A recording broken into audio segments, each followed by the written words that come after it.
पाहिले जाता रघुशी उदार ऐकलाची रचोनिया सृष्टी अभिमाया मेले ज्ञानरत्न दिले मोक्षा लागे मना म्हणे कृपा माऊलीचा हट्ट मनोनीच भेट तुझी माझी कृपा माऊलीच्या हट्टामुळे तुझी माझी भेट आहे अन्यथा भेट झाली नसती भगवंता परमेश्वराची आणि आपली भेट होण्याला कारण म्हणजे फक्त कृपा शक्ती परमेश्वराची आणि त्या कृपा शक्तीमुळे परमेश्वराची आपली भेट होण्याची शक्यता आहे अन्यथा नाही लक्षात ठेवा काय गरज होती भगवंताला हे का गुजरात सोडून महाराष्ट्रात यायचे गुजरातचा त्याग केला महाराष्ट्रामध्ये आले महाराष्ट्रातल्या गोर गरीब जनतेच्या घरी गेले त्यांना ज्ञान दिलं त्यांना प्रेम दिलं विचार जर केला तर भगवंताच्या राजघराण्यामध्ये राहिलेले प्रभू सुंदर मूर्त जर बघितली भगवंताची काय सुंदर आहे भगवंताचे श्रीचरण कोमल आहेत रक्त चरण तळवे ऊर्ध्वरेषा तयावरी उंच धुरा सुगोटे निर्मळा टंकवर्तुळा श्रीचरणाच्या पासून जे श्रीमुकुटापर्यंत वर्णन आलेलं आहे अत्यंत कोवळी मूर्त आहे तप्त सुवर्ण धातू जशी आहे सोनं जसं तापल्यानंतर दिसतं सोनाराकडे जा आणि काय बघा सोनं तापल्यानंतर त्या तापलेल्या सोन्याचा रंग जसा असतो तसा चक्रधर भगवंताच्या शरीराचा वर्ण आहे फक्त सुवर्ण काया असं म्हटलेलं त्याला तेवढे सुंदर भगवंत किती सुंदर सुकुमार केस काढून टाकले मुंडन केलं आणि ते भगवंत गुजरात मधून महाराष्ट्रामध्ये आले आणि महाराष्ट्रात खेडो पाडी भगवंत हे गेले दारोदारी गेले भक्तांच्या आर्तवंताच्या दारोदारी गेलेले त्यांना प्रेम दिलेलं आहे त्यांना स्नेह दिलेला आहे कशामुळे फक्त कृपेमुळे त्याची जी कृपा शक्ती आहे ती कृपा शक्तीला प्रबळ ती असलेली कृपा तिला वश भगवंत झाले आणि आपली भेट त्या कृपा शक्तीमुळे झालेली आहे मना म्हणे कृपा माऊलीचा हट्ट मनोनीच भेट तुझी माझी भगवंताची भेट व्हावी असे जर तुम्हाला वाटत असेल तो आपल्याला भेटावा तोच व्हावा तोच भेटावा असं जर वाटत असेल तर काय करावं लागेल आपल्याला काहीतरी करावं लागेल ना बगर केल्याचं होईल का बगर मेहनतीचं भेटेल का मग तुम्हाला सांगितलं मी बगर मेहनतीचं भेटलेलं उपयोगाचं नाही बगर मेहनतीचं जर भेटलं ना ते उपयोगाचं नाही भेटूच नाही आणि घेऊच नाही माणसाला फुकटचं काही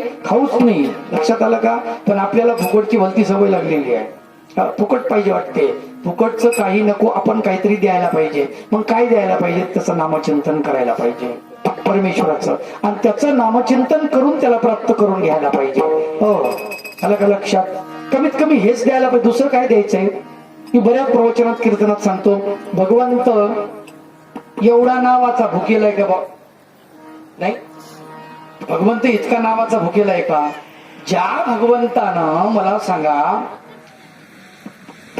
नाव घेतलं स्टेजवर समजा आदरणीय पूजनीय कळमकर बाबा छाती फुगली बाबाची आज झाली मोठी नाही असा भगवंत आहे का नाही नाव घेतलं तरच आम्हाला बरं वाटतं असे जीवात्मे परमेश्वर असा आहे का नाही त्याला नाव घेण्याची गरज नाही मग का म्हणता तुम्ही त्याचं नाव घ्या सारखं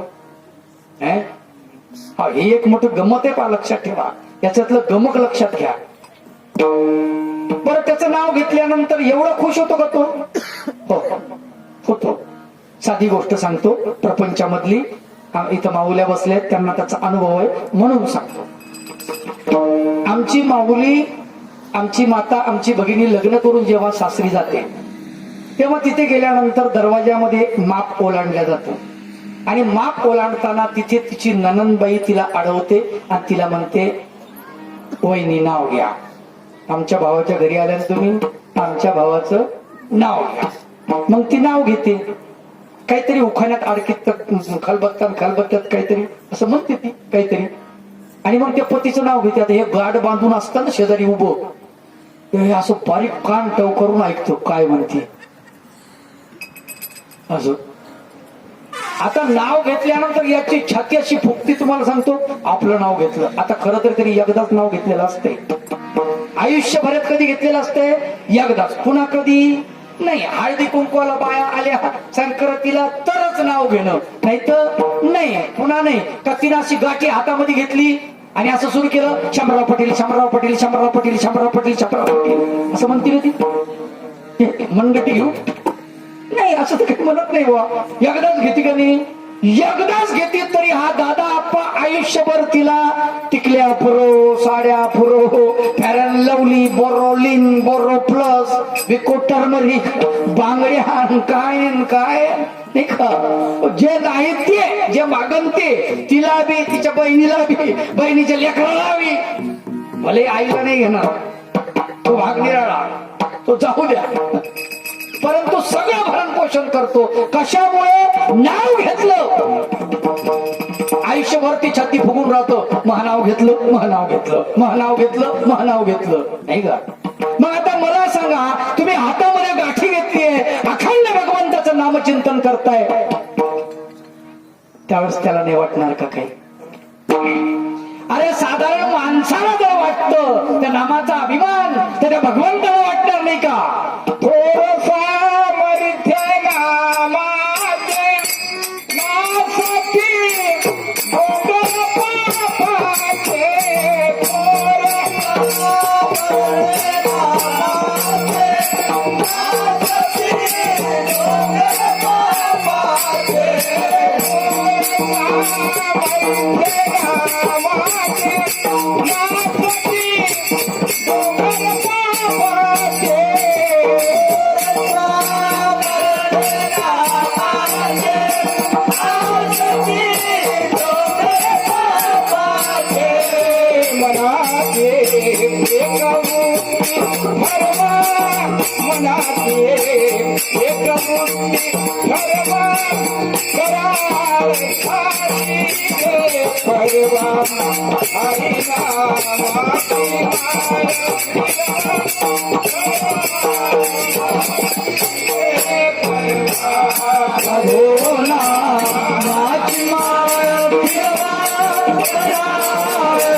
भगवंताचं अखंड नामचिंतन जर केलं तर तो आपल्याला प्राप्त होणार आहे, लक्षात ठेवा. तो आपल्याला प्राप्त व्हायचा, यासाठी भगवंतानं आपल्यावर कृपा केलेली आहे, हे लक्षात ठेवा. कृपा सगळ्यांवर केलेली आहे, असं नाही याला दिलं त्याला नाही दिलं, त्याला बाजूला ठेवलं, असं अजिबात नाही.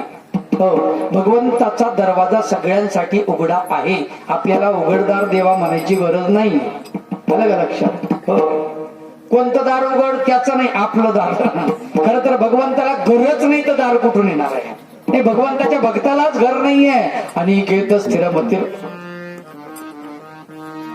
अनिकेत म्हणजे निकेतन म्हणजे घर, आणि अनिकेत म्हणजे बेघर, लक्षात ठेवा. मग त्याचा भक्त जर बेघर आहे तर त्याला घर असेल का भगवंताला? भगवंताचं घर कोणतं आहे? संताचं घर कोणतं आहे? हे विश्वची माझे घर, आईची जयाची मती स्थिर, विश्व त्यांचं घर आहे संतांचं, लक्षात ठेवा. मग तो वारकरी संप्रदायाचा असो, मानभाव संप्रदायाचा असो, कुठल्याही संप्रदायाचा असो, संत, आलं का लक्षात? संत म्हणजे संत कोणाला म्हणा? जो संत कोणाला म्हणायचं? जो जाणेल भगवंत तया नाव बोलिजे संत, जो शाश्वत अशाश्वत निवाळा करी त्याला संत म्हणा, लक्षात ठेवा. मी नाही सांगत, रामदास स्वामी सांगतात. साधू, साधू कोणाला म्हणा? आलं का लक्षात? जो जनामध्ये वागे परी जना वेगळी गोष्ट सांगे, ज्याचे अंतरी ज्ञान जागे तोची साधू. अंतरामध्ये ज्ञान जर जागत असेल तर तो साधू, नाही तर काही कामाचा नाही. आलं का लक्षात? हा, पोटासाठी संत जगी झाले बहुत, संत म्हणतात. आलं का लक्षात? हे कामाचे नाही. संत म्हणता क्षणी माणूस शांत झाला पाहिजे, त्याच्या सहवासामध्ये सगळे त्याचे विकार गळून गेले पाहिजे, आणि मग अशा संतांच्या सानिध्यात येऊन आपल्याला भगवंताचं नामचिंतन करायचे, तेव्हा भगवंताची कृपा होणार आहे. त्याची कृपा आपल्यावर झाली पाहिजे असं जर वाटत असेल, अखंड त्याचं नामचिंतन करा. सोपी गोष्ट सांगतो. तुम्ही म्हणसान कसं करा? तुमच्या हातात तुमचं काम चालू द्या आणि तुमच्या मुखात भगवंताचं नाम चालू द्या. म्हणजे नाम आणि काम सारखं चालू राहू द्या. तोंड काय काम करतं? हात पोळ्या लाटायले चपात्या, तोंड काय करायले? हात सरपण फोडायले, तोंड काय करायले? बरोबर आहे की नाही? मुखाला भगवंताचं नामचिंतन, मूक मोकळे ना नामचिंतन करण्यासाठी. हातात काम राहू दे तुमचं, निधन खुरपण काय असेल ते सगळे काम करा, मुखात नाम राहू द्या. लक्षात ठेवा. बरोबर. जेथे जातो तेथे तू माझा संगाती, चाल विषयी हाती धरून या. असं चाललंय ना. जिथे तुम्ही गेला तिथे भगवंताचं नामचिंतन. एकाने मला विचारलं, देवा बाबा भगवंताचं देवाचं नामचिंतन कुठं कुठं करता येत नाही. हा प्रश्न खरा महत्वाचा प्रश्न आहे. कुठं कुठं करता येत नाही भगवंताचं नामचिंतन, कुठं करू नये? प्रश्न बरोबर विचारला. मी त्यांना म्हणलं, भगवंताचं नामचिंतन सगळ्याच ठिकाणी करता येते. आलं का लक्षात? सर्व ठिकाणी भगवंताचं नामचिंतन करता येते. फक्त मोठ्याने कुठं करू नका. दुष्ट जन असतील तिथं मोठ्याने करू नका, कारण त्यांना नाम सुद्धा ऐकू नाही गेलं पाहिजे आपल्या मुखातून. त्यांच्या कानावर पडायला नको. कशाला बाद त्यांना आपल्यामुळे. म्हणून नामचिंतन मोठ्यानं करू नका. मनातल्या मनात कुठेही चालते, कुठेही चालते. जेवताना चालते, झोपताना चालते. तुम्हाला सांगतो, काही माणसांनी, प्रापंचिक माणसांनी असं विचारलं, बाबा आम्ही सांसारिक आहोत, सकाळी उठून आंघोळ करू शकत नाही, 4 वाजता उठलो म्हणजे उठतो आम्ही 4 वाजता, पण काम करतो. नामचिंतन कसं करायचं भगवंताचं? आम्ही प्रापंचिक कर्म केलेलं आहे. त्यांना सांगितलं, करा नामचिंतन करा, तुम्हाला पाप लागणार नाही. अजिबात पाप लागू शकत नाही. कारण भगवंताचं नामचिंतन करण्यामध्ये कुठलाच बाधा नाही, कुठलाच प्रतिबंध नाही, कुठलाच विटाळ नाही, कुठलाच नाही. प्रत्यक्षात मानव पंथामध्ये सर्वज्ञ श्री चक्रधर भगवंत देवाईसा नावाचे भक्त जेव्हा भगवंताच्या दर्शनाला येते, तेव्हा भगवंत आपल्या श्रीचरणाचा अंगठा तिच्या पायाला लावतात. का? तर ती म्हणते, मी रजस्वाला आहे देवा, आणि मी तुम्हाला कसं काय दर्शन घेऊ तुमचं? त्यावेळेस प्रत्यक्षात भगवंतानं तिच्या श्रीचरण तिच्या कपाळाला लावला. लक्षात ठेवा. देव म्हणले, बाई आता हा अंगठा कुठे न्याव? काशील न्याव का वाराणसी न्याव? कुठे न्याव? देहाचा विकार देहीच जन्माला, देहाचा विकार देहीच जन्माला, देहाचा विकार देहीच जन्माला, देहाचा विकार देहीच जन्माला, देहाचा विकार देहीच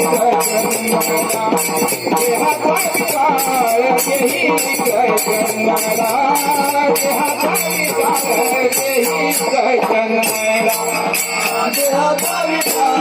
देहीच जन्माला, देहाचा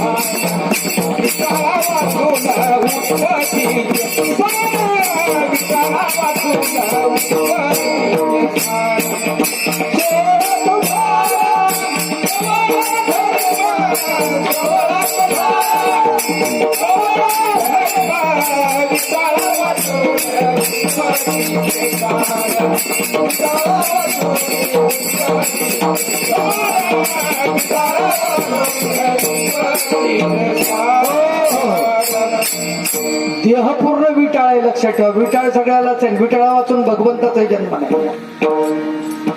म्हणून काही लोक म्हणते दत्तात्रय प्रभूचा जन्म करांजुली झाला, पण नाही. लक्षात ठेवा. परमेश्वर अवतरण्याच्या 3च पर्याय, 3च. एक म्हणजे गर्भ, दुसरं म्हणजे दवाडणे, आणि तिसरं म्हणजे पती ते उठवणे. गर्भी स्वीकार दत्तात्रय प्रभू गोपाळ कृष्ण भगवंत मातेच्या गर्भामध्ये राहिलेले आहेत. तो म्हणसाल विटाळ, अरे तुम्हाला विटाळ, त्याला कशाचा विटाळ? त्याला विटाळ त्याला कशाचा विटाळ आहे? त्याला विटाळ नाही.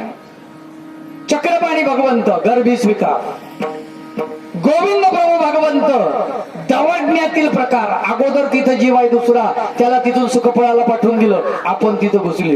दबडण्याचा प्रकार. चक्रधर भगवंत पतित उठवणे म्हणजे प्रेत, पतित म्हणजे पडलेले, टाकाऊ, खराब झालेले, कामाचं नसलेले, जगाच्या कामाची नसलेली वस्तू, जाळून टाकणारी वस्तू, पुरून टाकणारी वस्तू, त्याला उठवलं. लक्षात ठेवा, पतित म्हणजे 3च पद्धती आहेत अवतार धरण्याच्या, चौथी पद्धत नाही. आलं का लक्षात? पक्क ध्यानात ठेवा. म्हणून विटाळ मानण्याची गरज नाही, अखंड नामस्मरण करायचं. आणि तुम्हाला सांगतो, अरे ते जर विटाळ असता तर तुमच्या पोटी संत जन्माला आले असते का, थोर पुरुष जन्माला आले असते का? प्रपंच किती चांगला आहे हेही तुम्हाला कळलं पाहिजे, आणि तो नाशिवंत आहे हेही कळलं पाहिजे. चांगला यासाठी की तुमच्या पोटी शिवराय जन्माला आले म्हणून चांगला, तुमच्या पोटी ज्ञानेश्वर जन्माला आले म्हणून चांगला, तुमच्या पोटी एकनाथ जन्माला आले म्हणून चांगला, तुमच्या पोटी चक्रधर जन्माला आले म्हणून चांगला, तुमच्या पोटी चक्रवाणी भगवान जन्माला आले म्हणून चांगला, तुमच्या पोटी केशीराज व्यास, तुमच्या पोटी महिमभट्ट नागदेवाचार्य जन्माला आले म्हणून प्रपंच चांगला. लक्षात ठेवा. आणि तुम्ही प्रपंचामध्ये गुंतून पडले म्हणून प्रपंच वाईट. गुंतून का पडले? गुतायचं नाही आहे. लक्षात घ्या. प्रपंच करा, संतांनी सांगितलं प्रपंच करावा नेटका. नेटका म्हणजे आटोपशीर. अलग लक्षात. आपला प्रपंच नेटका नसतो, फाटका नाही ते विटका असतो. म्हणून प्रपंचामध्ये आपण प्रपंच करत असताना तो प्रपंच आटोपता असला पाहिजे. वयाच्या 60व्या वर्षी तरी संन्यास धर्माचा स्वीकार केलाच पाहिजे. 80 वर्षाच्या वयाचा विचार करत असताना 100 सोडून द्या, कलियुगाचं माप आहे, सोडून द्या नाही का. 100 धरू नका. शत गणिले अर्धे रात्र खाय, मध्ये बाळत्व पिडा रोग क्षय, मग भजनाशी उरले ते काय गा. 100 सोडून द्या, 80च पकडा. 80चे 4 भाग केले. पहिला भाग ब्रह्मचारी, दुसरा ग्रहस्थ, तिसरा वानप्रस्थ, चौथा संन्यास. म्हणजे 21 वर्षापर्यंत कडकडीत ब्रह्मचर्य पालन केलं पाहिजे. मुलींनी मुलांनी दोघांनी पण. तुम्हाला ब्रह्मचर्य म्हणजे काय, ब्रह्मचर्य म्हणजे काय त्यांना कळालंच नाही पाहिजे. प्रपंच म्हणजे काय याला म्हणायचं ब्रह्मचर्य. आलं का लक्षात? काया वाचा मनसा. आम्ही शरीराने ब्रह्मचर्य असू, पण वाचेने तुझ्या मायला आणि त्याच्या मायला शिवाय देतो म्हणजे काय, ब्रह्मचर्य खराब झालं तुमचं. वाचा भंगली, वाचेचं ब्रह्मचर्य भंगलं. डोळ्याला एखाद्या माऊलीकडे तुम्ही पापड जायला पाहिलं, तुमच्या डोळ्याचं ब्रह्मचर्य भंगलं. लक्षात ठेवा. कानाने तुम्ही 12 वाजले की ऐकलं, तुमचं कानाचं ब्रह्मचर्य भंगलं. वाजले की 12, वाजले की 12च वाजायला मड चाललं ना आपलं स्मशानभूमीमध्ये. वाजले ना, आता काय राहिले अजून, ब्रह्मचर्य भंगलं. लक्षात ठेवा. हो, कळलं पाहिजे आम्हाला. मग प्रपंचाची अनुज्ञा फक्त पती आणि पत्नी यांचाच संबंध असला पाहिजे. शरीराचा फक्त तोही काही काळाची पत्नी आणि जन्माची माता येते, हे आम्हाला कळलं पाहिजे. माय बाप हो, केव्हा कळल? आमचे डोळे खराब झाले. आता टीव्ही नावाचं डबडं आलं ना, LCD LED. आता तर एवढं आहे की विदेश आपल्या घरामध्ये आहे. विदेशाला जायची गरज नाही, फॉरेनला जायची गरज नाही. 2 मिनिटामध्ये फॉरेन रिटर्न होऊ शकतो आपण. टीव्ही समोर ठेवली की कुठलाही कार्यक्रम आपण पाहू शकतो. आणि इतके बेकार कार्यक्रम आहेत सध्या, तुम्हाला सांगतो. मी तर म्हणतो त्याच्यावर पेट्रोल टाकून आग लावण्याची वस्तू आहे ती. पण आता काय करता, कोणाला सांगता ह्या गोष्टी? तर अवघड काम आहे. आपण यंत्र हे समोर पुढे लावले पाहते. हे आता हे कीर्तन पूर्ण रेकॉर्ड होणार आणि तुम्हाला युट्यूबवर ऐकायला भेटणार. यंत्र आहे शेवटी ते. त्याचा उपयोग कसा करायचा हे आपल्या हातामध्ये. आपण यंत्राच्या अधीन व्हायचं नाही, तर यंत्राला आपल्या अधीन करायचं आहे. यंत्र आपल्या हातामध्ये आलं पाहिजे, आपल्या ताब्यात आलं पाहिजे. आलं का लक्षात? साधी गोष्ट सांगतो. संध्याकाळी टीव्ही सुरू झाली आणि कार्यक्रम एपिसोड जर समजा वाढला, मोठा एक्स्ट्रा एपिसोड जर असेल, तर आपण तो अख्खा कार्यक्रम पाहत बसतो. आपली झोपायची वेळ ती जांभळ्या येतात तरी आपण डोळे फाडून तो कार्यक्रम पाहतो. का? उद्या पाहायला भेटणार नाही. असं करू नका. तुमची झोपायची वेळ झाली ना, फेकून द्या टीव्ही बाजूला, झोपा. पाहू नका असं माझं म्हणणं नाही. आणि असा कार्यक्रम पहा की तुम्ही बसलेले आहात, तुमची मुलगी शेजारी बसलेली आहे, तुमची सून बसलेली आहे, तुमचा पोरगा बसलेला आहे, जावई बसलेला आहे, नातू बसलेला आहे, आणि असा तुम्ही कार्यक्रम पाहता. तुम्हाला एकाला लाज वाटली नाही पाहिजे कार्यक्रम पाहताना. आणि असं जर कोणाला वाटलं याला लई बेकार चाललंय, तर मामाजी बसले तर आपण उठून जाऊ, असं जर सुनबाईला वाटलं तर तुम्ही तरी कशाला तो कार्यक्रम पाहता. म्हणजे तो पाहण्या लायक नाही. हात जोडून नम्र विनंती करतो, लक्षात ठेवा. हे आपल्या हिंदू धर्मामध्ये, संपूर्ण भारतीयांमध्ये हे बाहेरचं घुसून राहिलेलं आहे. काय घुसवतायत? या टीव्हीच्या माध्यमातून आपल्याला शिकवल्या चाललंय की लग्न केल्या व्यतिरिक्त एक मुलगा आणि एक मुलगी राहू शकतात, हे आपल्याला शिकवलं जात आहे. आणि याला सपोर्ट गव्हर्नमेंटचा अवघड काम आहे. काय बोलावं कोणाला आणि काय म्हणावं, पण याला आपल्यालाच जाणीव असली पाहिजे की आपण कसं जगावं, ही जाणीव आपल्याला असली पाहिजे. भगवंताची कृपा फुकट होणार नाही, लक्षात ठेवा. म्हणून आमचं लक्ष भगवंताकडे असलं पाहिजे. प्रपंच करा, संतांनी सांगितलं, नेट काम, मोज काम. 12 चिन्ह नको, जास्त नको.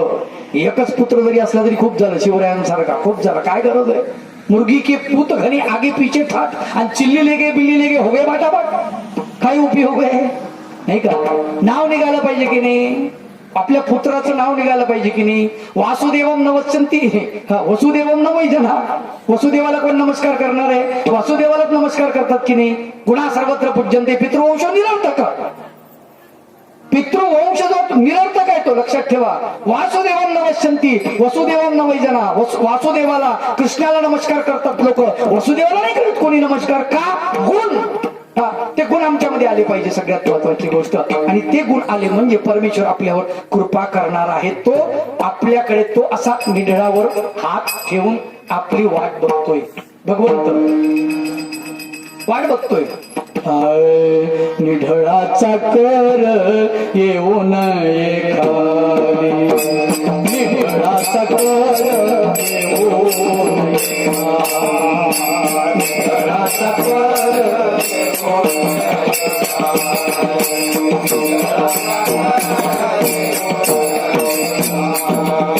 मनन माऊली विनवितो, मनन माऊली विनवितो, विनवितो. करुणाको ममतो नमामि, करुणाको ममतो नमामि. मनन माऊली विनवितो, मनन माऊली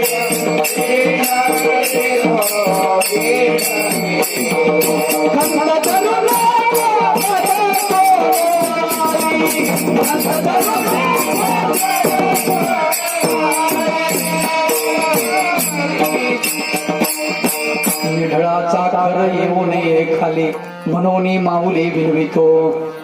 खंत धरू नको मज कोण वाले, धरी तू सावली अंमावरी. हे भगवंता, तू असा हात तो खाली येऊ देऊ नको. आम्ही थकलो तरी तू मात्र थकू नकोस, कारण तू जर थकला तर आमचं काही खरं नाही.